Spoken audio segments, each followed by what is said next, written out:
The Week in Review, Installment 2.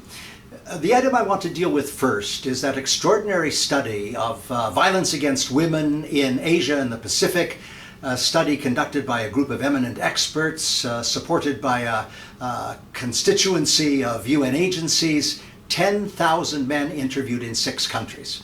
1 out of every 10 raped a woman who was not his partner. 1 out of every 4 raped a woman who was his partner. Nearly 50% of the rapists were teenagers, and in the countries of Cambodia and Papua New Guinea, a significant number of rapes were perpetrated by boys under the age of 15. Now, the ostensible reasons were, number 1, sexual entitlement, number 2, this really threw me, entertainment, and number 3, punishment. And between 72 and 97% of the rapists never felt any kind of legal consequence whatsoever, particularly in the case of marital rape. Now, apart from looking at the obvious relationship between the sexual violence and the transmission of a communicable disease like HIV and AIDS, 2 things follow. Number 1, we have to get to prevention. We have this extraordinary analysis and compendium of data on which we now have to base prevention programs.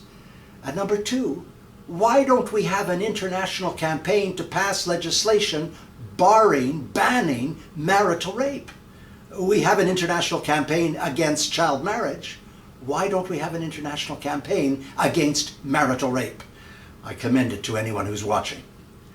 Now, the second item is, I think predictably, the fact that the Vice President of Kenya was taken before the International Criminal Court at The Hague this week, charged with crimes against humanity committed during the election period in Kenya in December of 2007. And the President of Kenya will appear before the court in a couple of months' time. That's very complicated when it's high election officials. It's particularly complicated when the Parliament of Kenya has decided to withdraw from the International Criminal Court. That's a terrible blow to international law. But in a way you can understand it. One of the commissioners of the Africa Union talked about the court hunting Africans.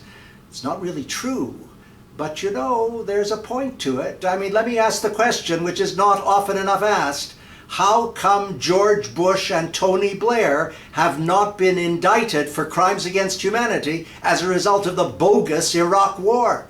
Tens of thousands of Iraqis dead. Talk about a double standard. It really sticks in the craw.